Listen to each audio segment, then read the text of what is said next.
बिस्मिल्लाहिर्रहमानिर्रहीम अस्सलामु अलैकुम। Welcome to my YouTube channel. Respected viewers, 1 और 2 जुलाई 2023 के नेशनल और इंटरनेशनल करंट अफेयर्स की बहुत ही इंपॉर्टेंट वीडियो। इस वीडियो में हम 19 इंपॉर्टेंट क्वेश्चंस को डिस्कस करेंगे जो कि एससीओ लीडर समिट से रिलेटेड हैं। जीएससीआर इंडेक्स 2023, फॉरेन मिनिस्टर ने जो इराक, जॉर्डन और जापान का विजिट किया है, और एनर्जी ट्रांजिशन इंडेक्स 2023 के अलावा कुछ और स्पोर्ट्स से रिलेटेड इवेंट्स भी हैं, और उसके साथ साथ कुछ जियोपॉलिटिकल डेवलपमेंट्स भी हैं। करंट अफेयर सीरीज की ये हमारी 27th वीडियो है। अगर आप इस सीरीज को इंशाल्लाह फॉलो करेंगे तो तमाम कंपेटिटिव एग्जाम्स में जो करंट अफेयर्स का क्वेश्चन पूछा जाता है उसकी आपकी मुकम्मल तैयारी होगी, और इंटरव्यू में भी आप करंट अफेयर से मुतालिक बेहतर अपनी राय का इजहार कर पाएंगे। इस तरीके का जो भी कंटेंट होता है उसको प्रोड्यूस करने में ज्यादा टाइम लगता है, ज्यादा एफर्ट लगती है और ज्यादा मेहनत लगती है। इसकी निस्बत जो अपडेट्स होती हैं या कोई खबर आप तक पहुंचानी होती है तो वो वीडियो 1 मिनट में वो कंटेंट बन जाता है, 2 मिनट में कंटेंट बन जाता है। लेकिन हमेशा ये जो कंटेंट प्रोड्यूस किया जाता है इसके पीछे पूरी रिसर्च होती है, पूरी एफर्ट होती है और पूरी मेहनत लगती है। लिहाजा आप लोग जो कंपेटिटिव एग्जाम्स में सीरियस हैं वो करंट अफेयर्स की इन वीडियोस को संजीदगी के साथ तैयार किया करें, क्योंकि जो रिसेंट ट्रेंड है पंजाब पब्लिक सर्विस कमीशन का, जैसे हमने पीएमएस का जीके पेपर भी देखा था, तो उसमें करंट अफेयर्स जो स्पेशली जो पर्सनालिटी रिलेटेड करंट अफेयर्स के क्वेश्चंस है वो बहुत ज्यादा पूछे जा रहे हैं। और यही एक वो चीज होती है जहाँ पे एग्जामिनर स्टैटिक जीके से हटके कोई नई चीज आपसे पूछ सकता है। लिहाजा आप लोग इसको लाजमी तौर पर तवज्जो से तैयार किया करें, और अगर हो सके तो इसके नोट्स भी साथ साथ तैयार करिए। सबसे पहला ही बहुत ही इंपॉर्टेंट क्वेश्चन है, when prime minister will attend 23rd meeting of SCO CHS. Prime minister Shehbaz Sharif कब 23वें शंघाई कॉरपोरेशन ऑर्गेनाइजेशन जो कि शंघाई ताउन की तंजीम का लीडर्स का सालाना इजलास है वो वर्चुअली इस साल इंडिया के अंदर मुनक्किद हो रहा है, पीएम उसमें कब उसके अंदर इनवाइट किए गए हैं? तो 4 जुलाई को ये मीटिंग होगी जो कि नरेंद्र मोदी ने बाकायदा प्राइम मिनिस्टर शहबाज शरीफ को पीएम ऑफिस को इनवाइट किया है इस समिट के अंदर। इससे पहले 4 और 5 मई को एससीओ की फॉरेन मिनिस्टर्स लेवल की एक मीटिंग हुई थी। उस मीटिंग के अंदर फॉरेन मिनिस्टर बिलावल भुट्टो जरदारी गए थे और वो मीटिंग गोवा इंडिया के अंदर हुई थी। एससीओ शंघाई कॉरपोरेशन ऑर्गेनाइजेशन है, और ये जो एससीओ ऑर्गेनाइजेशन है इसके अंदर टोटल 8 कंट्रीज हैं जो कि इस ऑर्गेनाइजेशन का हिस्सा है। उनके नाम जल्दी जल्दी नोट कर लें। इसमें चाइना है, चाइना के अलावा इसका हिस्सा रशिया है, और रशिया के साथ कुछ फिर सेंट्रल जो रियासतें हैं जिन्हें हम वस्त एशियाई रियासतें कहते हैं, जैसा कि कजाकिस्तान है, उज्बेकिस्तान है, और इसके अंदर ताजिकिस्तान है, किर्गिस्तान है, और साल 2017 में इसमें इंडिया और पाकिस्तान को इंटीग्रेट किया गया था, शामिल किया गया था।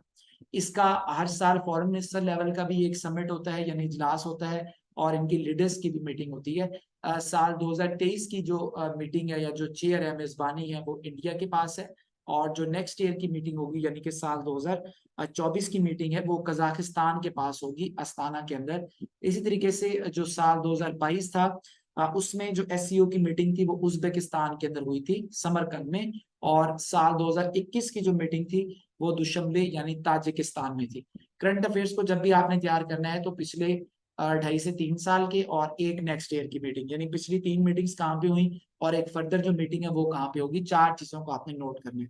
तो ये जो एससीओ की मीटिंग है ये वर्चुअल इजलास इस दफा इंडिया करवा रहा है, और वर्चुअली करवाने के पीछे भी बहुत सारी जियोपॉलिटिकल रीजंस हैं जो कि नेक्स्ट किसी वीडियो के अंदर इंशाल्लाह शेयर की जाएंगी।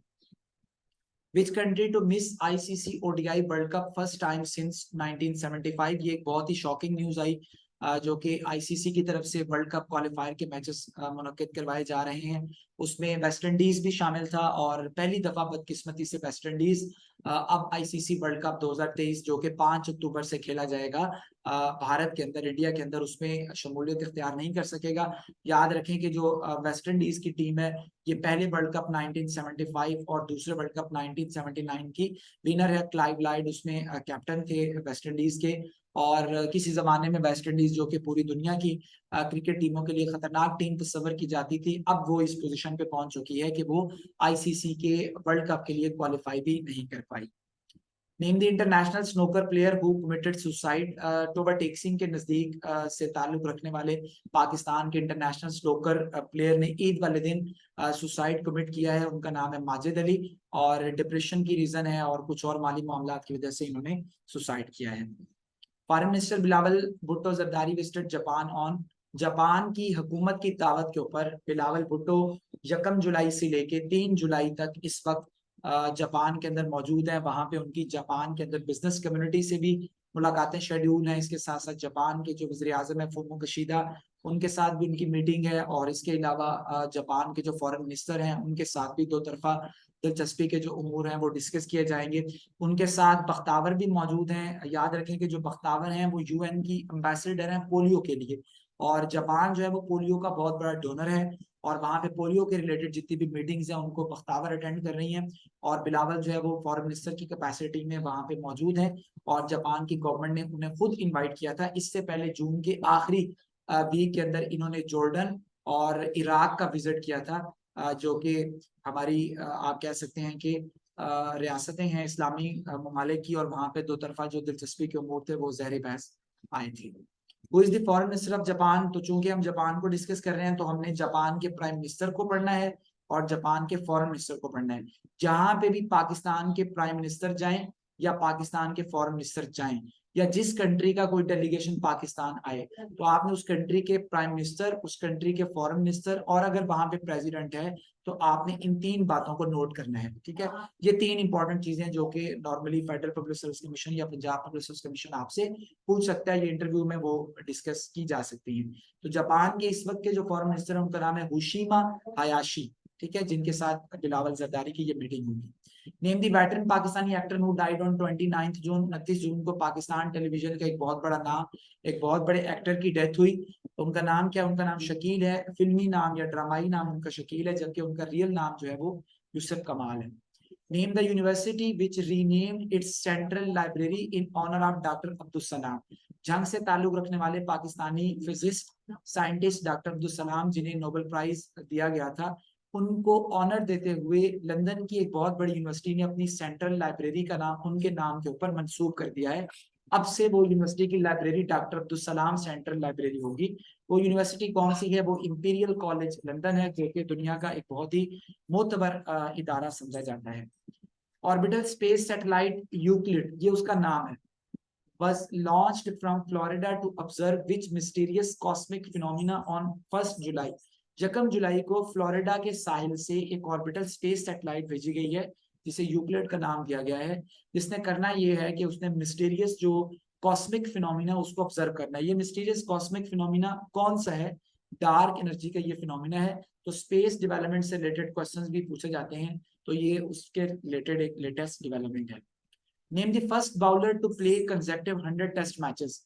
हाल ही में एशेज सीरीज चल रही है ऑस्ट्रेलिया के दरमियान और इंग्लैंड के दरमियान, और पिछले वीक जो टेस्ट मैच शुरू हुआ था लॉर्ड्स क्रिकेट ग्राउंड में, वहां पे जो ऑस्ट्रेलियाई स्पिनर हैं, ऑफ स्पिनर हैं नेथन लॉयन, इन्होंने ये एजाज हासिल किया। ये दुनिया की तारीख में पहले टेस्ट बॉलर हैं जिन्होंने मुसलसल 100 टेस्ट मैच खेले।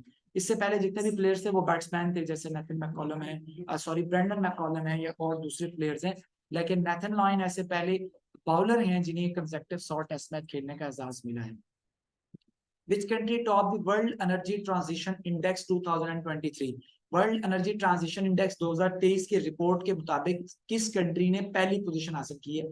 स्वीडन पहले नंबर पे है, नॉर्वे दूसरे नंबर पे है और फिनलैंड इस इंडेक्स के मुताबिक तीसरे नंबर पे है, जबकि पाकिस्तान की 120 ममालिक में इस इंडेक्स के मुताबिक 107वीं पोजीशन है। 107 रैंक आया है पाकिस्तान का।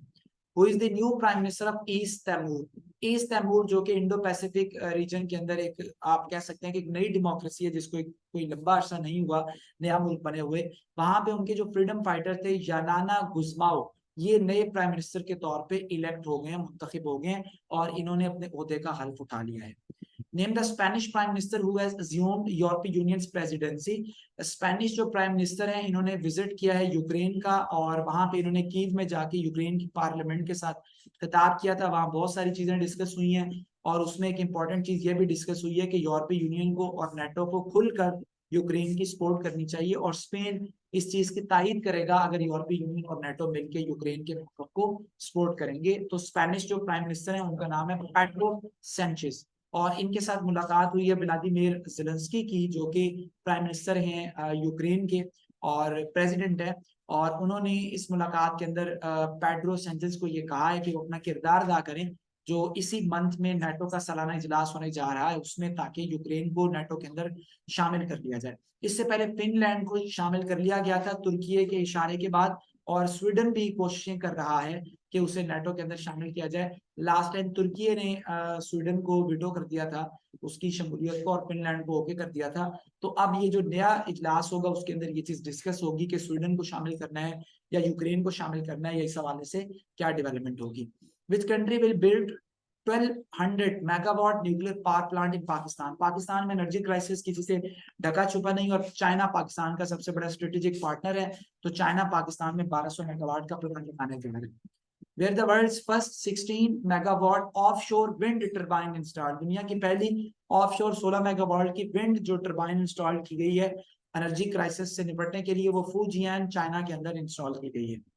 The biggest ever NATO air exercises air defender conducted in, NATO की तारीख में सबसे बड़ी एयर एक्सरसाइजेस कंडक्ट की गई थी जून में, जिनका नाम था एयर डिफेंडर। ये किस कंट्री में की गई? ये जर्मनी के अंदर की गई, और कब स्टार्ट हुई थी? 12 जून को स्टार्ट हुई थी। Name the world's largest cruise ship that sailed in Finland, Finland में दुनिया का सबसे बड़ा लार्जेस्ट जो क्रूज शिप है ये अब मंजर आम पे आ गया है। इसका नाम क्या है? इसका नाम है आइकॉन्स ऑफ सीज। गूगल करके इसकी तस्वीर भी आप लोग देख सकते हैं, काफी बड़ा दिलचस्प किस्म का जहाज है। When did Jack Ma visited Pakistan? ये एक बहुत ही सरप्राइजिंग इवेंट हुआ है, चूंकि अली बाबा एक्सप्रेस के जो को फाउंडर है जैक मा, जिनके ऊपर चाइना ने पिछले काफी दिनों से पाबंदियां भी लगा रखी थी, शी जिनपिंग की जो इंतजामिया है उन्होंने जैक मा को रेस्ट्रिक्ट किया हुआ था, एकदम से इन्होंने पाकिस्तान का विजिट किया है। और ये इंडिया और रशिया और इवन के अमेरिका और जितनी भी वेस्टर्न कंट्रीज हैं वो इस विजिट को बहुत ही अहमियत की निगाह से देख रही हैं। तो जैकमा आए हैं पाकिस्तान में, बिजनेस कम्युनिटी से मिलके गए हैं, और कॉन्फिडेंशियल रखी गई हैं डिटेल्स के ये क्यों आए हैं, बाद में ये खबरें मंजर आम पे आएंगी। तो 29 जून को ये जैकमा आएगी। Name the first country to ban thin plastic bags, pollution को खत्म करने के लिए एक कंट्री की तरफ से ये स्टांस लिया गया है कि थिन प्लास्टिक बैग्स को अब मुकम्मल तौर पे बैन कर दिया गया है फ्रेश मार्केट से। उस कंट्री का नाम क्या है? तो न्यूजीलैंड ऐसा कंट्री है जिसने ये स्टेप उठाया है। Name the city which top in global startup ecosystem ranking, GSER इसे कहते हैं, ग्लोबल स्टार्टअप इकोसिस्टम रैंकिंग 2023 के मुताबिक किस फर्म ने या किस सिटी ने टॉप किया है? तो सिलिकॉन वैली जो कि यूएसए के अंदर है उसने टॉप किया है। दूसरे नंबर पे न्यूयॉर्क है, जबकि इंडिया के अंदर जो कर्नाटका का दारुल हुकूमत है बेंगलुरु, इसने 20th पोजीशन हासिल की है। याद रखें बेंगलुरु के अंदर भी सेमीकंडक्टर जो टेक्नोलॉजी है वो बड़ी तेजी से फैल रही है, और बेंगलुरु को ताइवान या जो सिलिकॉन है ये कहा जाता है इंडिया का। यानी जैसे ताइवान की अहमियत है या सिलिकॉन वैली की अहमियत है यूएसए के लिए, वैसे ही बेंगलोर की अहमियत है पूरे इंडिया के अंदर। जैसे वहां पे नोएडा की मैन्युफैक्चरिंग के अंदर है इंपॉर्टेंस, IIT की इंपॉर्टेंस है वहां पे, वैसे ही बेंगलुरु अब बड़ी तेजी से इंफ्रास्ट्रक्चर डेवलप कर रहा है। तो ये थे आज के करंट अफेयर्स के इंपॉर्टेंट जितने भी क्वेश्चंस हैं वो मैंने शेयर किए। इनको अच्छे तरीके से तैयार कीजिएगा, वीडियो को जरूर लाइक कीजिएगा और चैनल भी जरूर सब्सक्राइब कीजिएगा। अल्लाह हाफिज।